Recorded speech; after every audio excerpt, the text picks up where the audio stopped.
Lois Hole Hospital for Women will be another world-class health facility in the Capital Health region, one that you can be proud of, Your Honor. Dale had an innate leadership ability that was evident to, I think, all the directors from day one. And, you know, I think when it came time for, in her third or fourth year, for the selection of a chair, it was a no-brainer for the entire board, unanimous. They wanted Dale Sheard to be the chair. But I recall her saying then, 25 years ago, is that the community, the province needs to do more for women's health. And it wasn't really on my radar. I don't think it was on the hospital's radar, but she'd identified early on that there was this criticality to start investing in women's health. We couldn't say no to Dale, and nor could others say no to Dale, but that was part of the success. There were many barriers. It was a long campaign, and it would have been easy for it to flag at various points.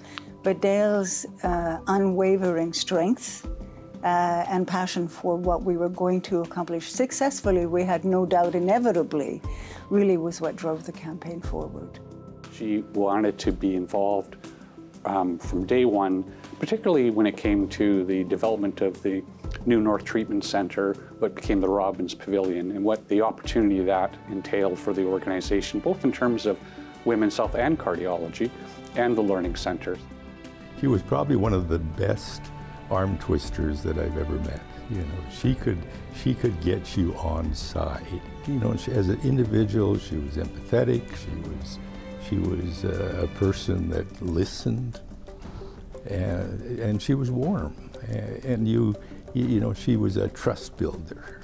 You know, she was somebody that you knew was going to do the right thing. She stepped forward. That's the difference. I always admire people that, there's all these people that could do the job, but someone like her who stepped forward. And she was incredible. She set up equally incredible committees, but Dale had a presence on all those committees. She went to all the meetings. She kept everybody excited about what they were doing and excited about the possibility of what was going to happen.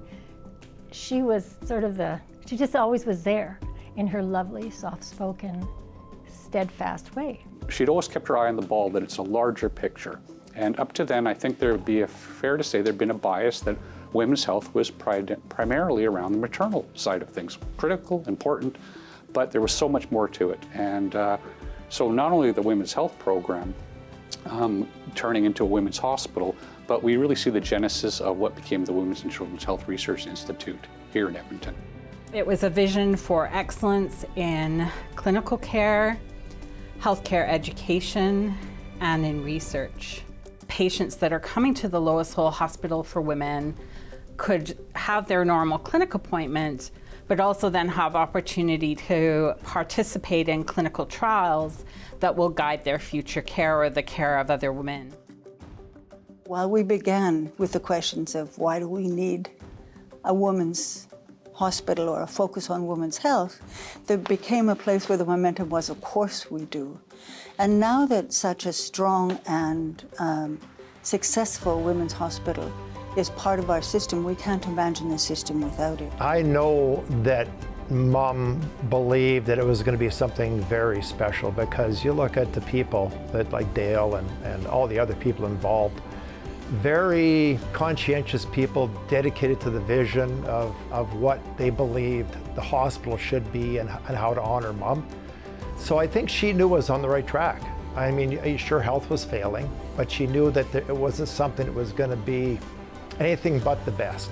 And so I think that was extremely comforting for her in her final days. I think for me, it was a pleasure to work with Dale.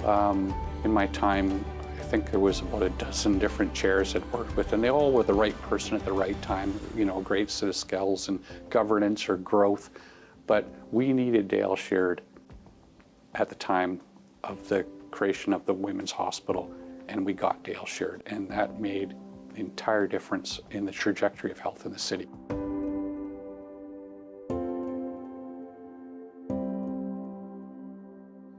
And now it is my most sincere pleasure to share with all of you this evening that the Lois Hole Hospital Women's Research Center will henceforth be known as the Dale Sheard Center for Solutions in Women's Health.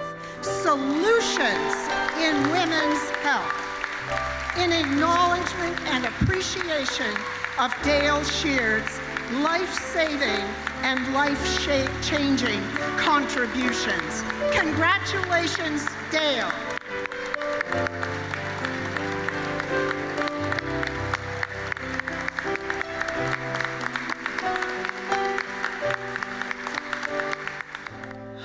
Thank you, everyone.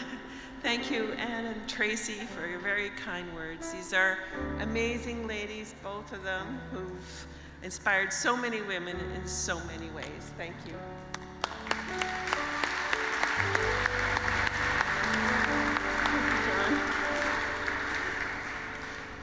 If you'll bear with me, I just want to tell you a little bit of background for a few minutes.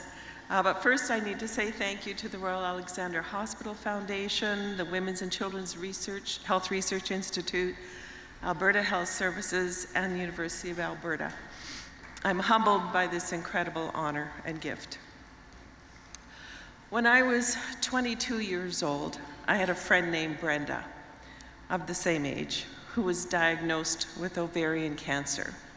She lived only 18 months after her initial diagnosis. Having seen what Brenda experienced, my eyes were open to the critical need for research in women's health. Years later, in 1996, I saw on the news that Capital Health, the predecessor to Alberta Health Services, had centralized women's health care at the Royal Alex Hospital. So from that day on, I knew that if I supported the Royal Alex Hospital, I would be supporting the future of women's health. So I joined the board in the of the Royal Alex Foundation in 2001, and in about 2003, the foundation board was informed by Capital Health that a new building was going to be constructed on the Royal Alex campus, and that 4 floors of the new building were going to be dedicated to women's health. And so we asked if we could call this new space a women's hospital and give it a name. And Capital Health said yes. And so that's how the Lois Hole Hospital was conceived.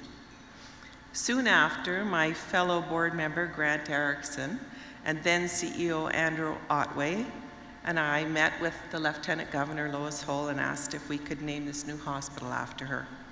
It was a very emotional meeting, and she immediately said yes. And at the end of our meeting, she said, "I can't wait to go home and tell my boys about this." After receiving Mrs. Hole's blessing, the planning for a public awareness and fundraising campaign began. Many volunteers were recruited for various committees on the new campaign cabinet.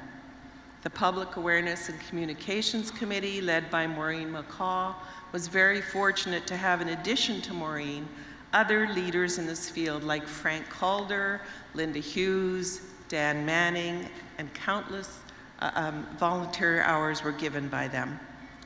And the Community Outreach Committee was led by the talented Lynn Mandel and had numerous volunteers, mostly recruited by Lynn, who helped spread the word and garner support for the Lois Hole Hospital in every corner of our community.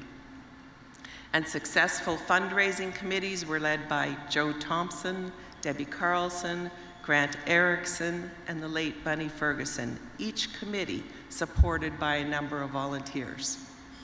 And the doctors from the women's health program stepped up too, and they freely gave their time to teach our volunteers about women's health issues and the need for improvements in care.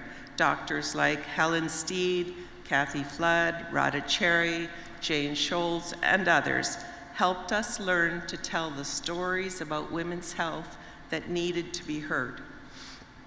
Together, the efforts of this incredible team of volunteers, guided by Andrew and Charlene and the foundation staff, resulted in the outpouring of support from donors in our community and beyond. Although I can't thank every volunteer by name, I'd like you to know that you all played an important part in the creation of the Lois Hole Hospital. In 2010, the Lois Hole Hospital opened, and what a hospital it is. Not only is it a beautiful hospital that's providing state-of-the-art care for women, but it's also a research hospital, which appropriately now contains dedicated space for researchers to do their work. Now, why is this important? Because the research center is located in the Lois Hole Hospital, immediately adjacent to the outpatients clinics. And more than 62,000 women visit these outpatient clinics each year. So this convenient location makes it possible for a large number of patients to easily participate in clinical research studies. And clinical research relies on human volunteers to participate. So this is the ideal environment for successful research in women's health to happen. I'm so very honored to have my name associated with this research center, because I know that the work they do here will improve the future health of our mothers, our sisters, our daughters, and our friends. And speaking of mothers and sisters, I'd like to give a shout out to my mom and my sister who traveled here from Ontario. Lori and Dora are here tonight. And of course, to my wonderful husband, Chris, who supports me in everything I do. And thank you all for being here and supporting women's health and the Lois Hole Hospital. Thank you.